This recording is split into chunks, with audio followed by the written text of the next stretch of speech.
In every era, there comes a moment when humanity looks into the mirror of its own past and sees nothing staring back. The reflections are fogged, the lines blurred, as though someone or something has wiped the glass clean. The story of our civilization, we are told, is a proud ascent from primitive ignorance to technological triumph. But what if that story was never ours to begin with? What if the roots of our world were cut, replanted, and arranged to grow in the direction someone chose for us? To understand the magnitude of this deception, we must return to the beginning of the modern age, the early 18th century. It was a time of revolutions in science, art, and philosophy. Europe woke from the long medieval night into the bright morning of reason. At least, that is what the textbooks say.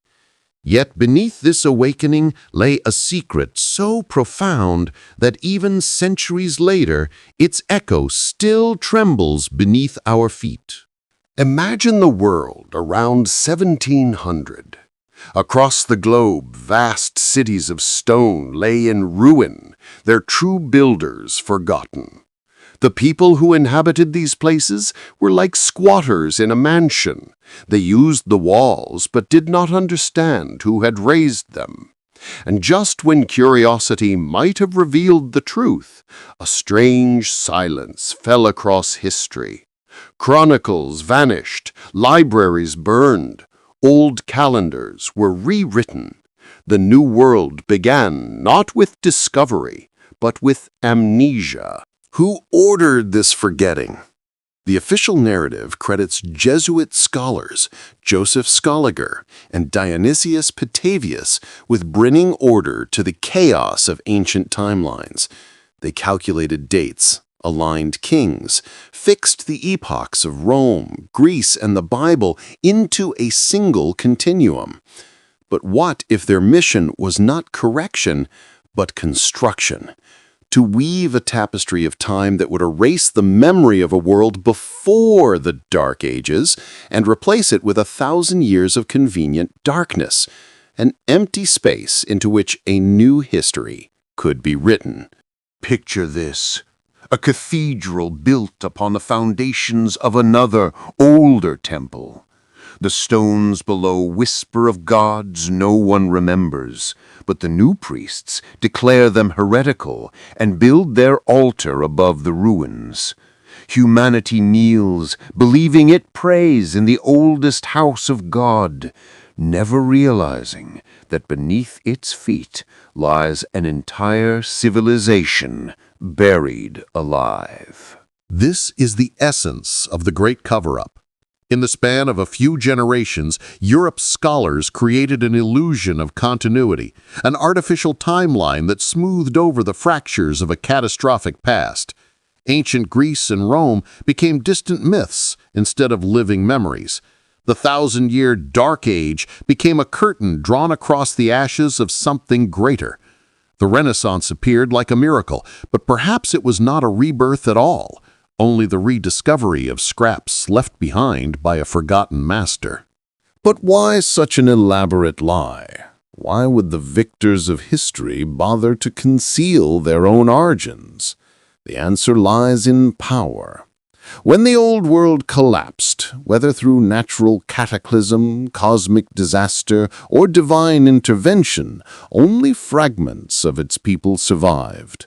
In the aftermath, a new elite emerged.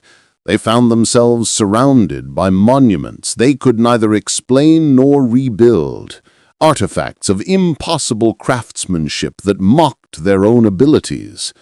To admit ignorance would have been to surrender authority, so they chose another path. They claimed inheritance. By rewriting the timeline, they crowned themselves the children of gods. The Roman emperors became their ancestors, the Greek philosophers their intellectual fathers.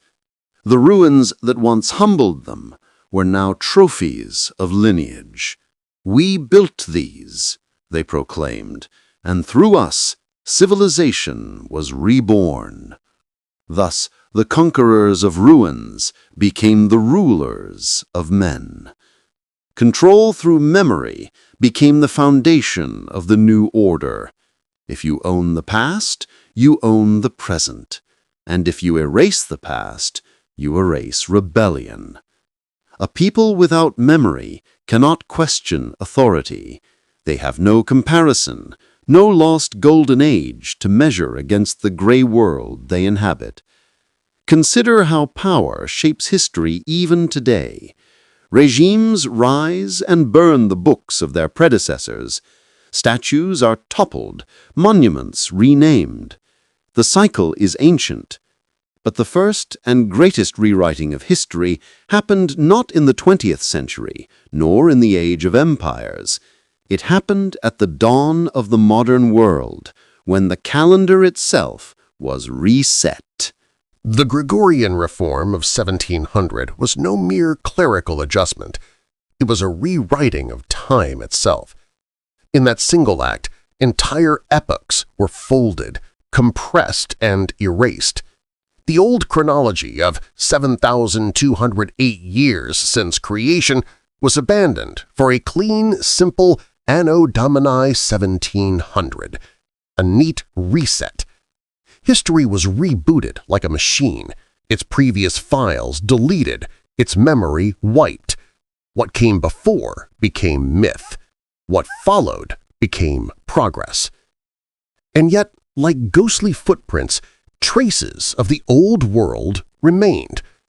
Artists of the 17th and 18th centuries painted vast ruins populated with peasants and shepherds. They depicted shattered domes, colossal columns, and arches so immense that human figures seemed like ants beneath them.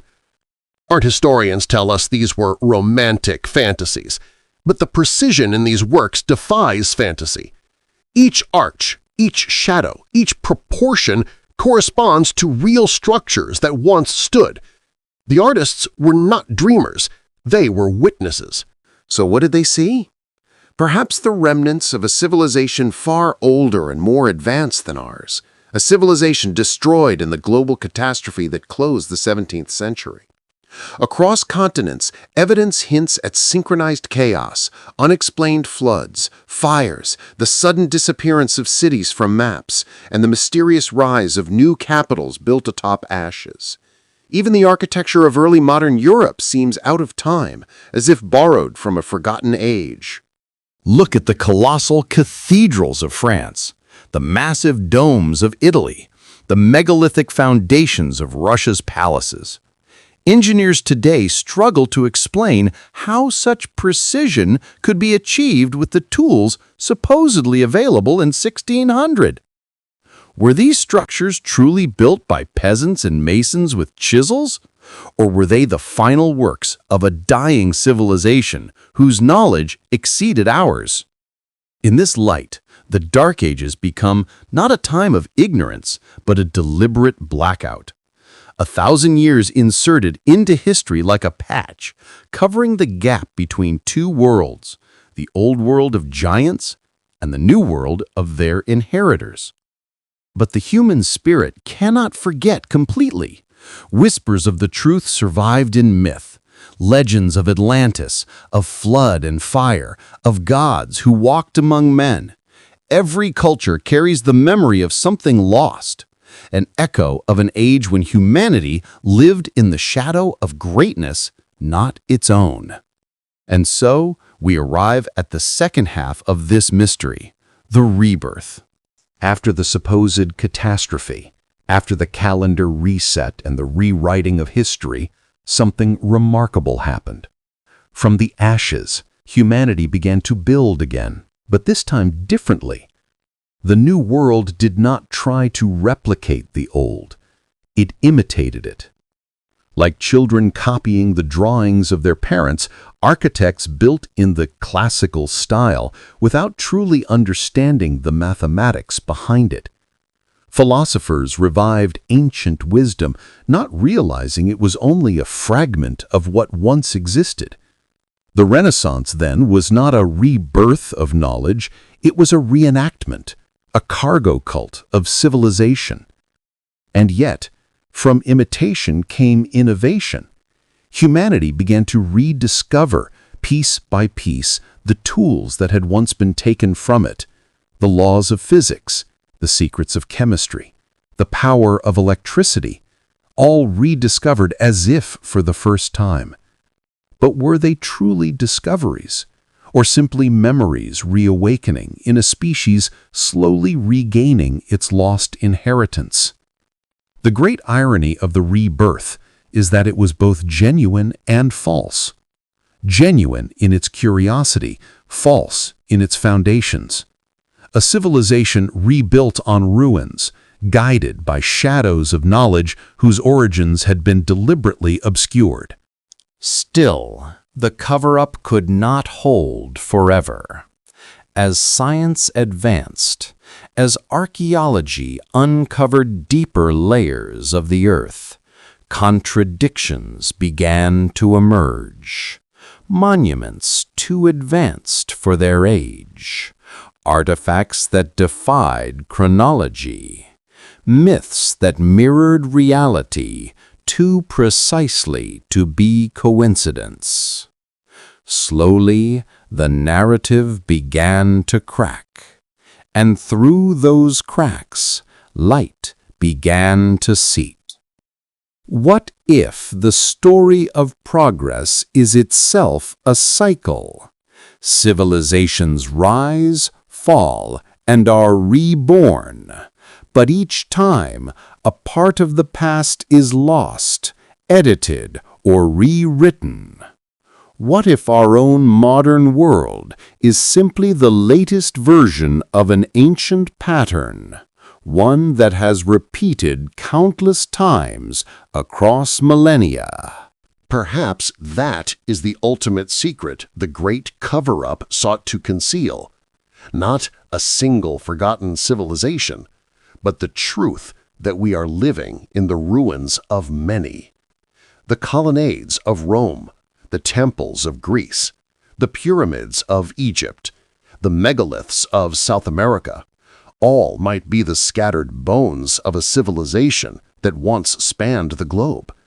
Its remnants survived the flood of time, its memory preserved in stone, waiting for the next generation to rediscover and reinterpret it. And each time, when the knowledge grows too dangerous, when humanity comes too close to awakening fully, something resets. A catastrophe, a reform, a new calendar, a new history. Perhaps the catastrophe of 1700 was not the first reset, only the latest. Now imagine this possibility, that even today the mechanisms of control still operate. Our digital world, our artificial intelligence, our endless flow of information, all may serve the same ancient purpose, to shape memory, to define what is real and what is myth. The difference is that this time the archive is not in parchment or stone, it is in data, and erasing it may be even easier. When we look back at the ruins, we see only stone. But what if those stones are mirrors, reflecting a truth we have been trained not to see? That the story of civilization is not a straight line upward, but a circle, endlessly repeating, endlessly rewritten.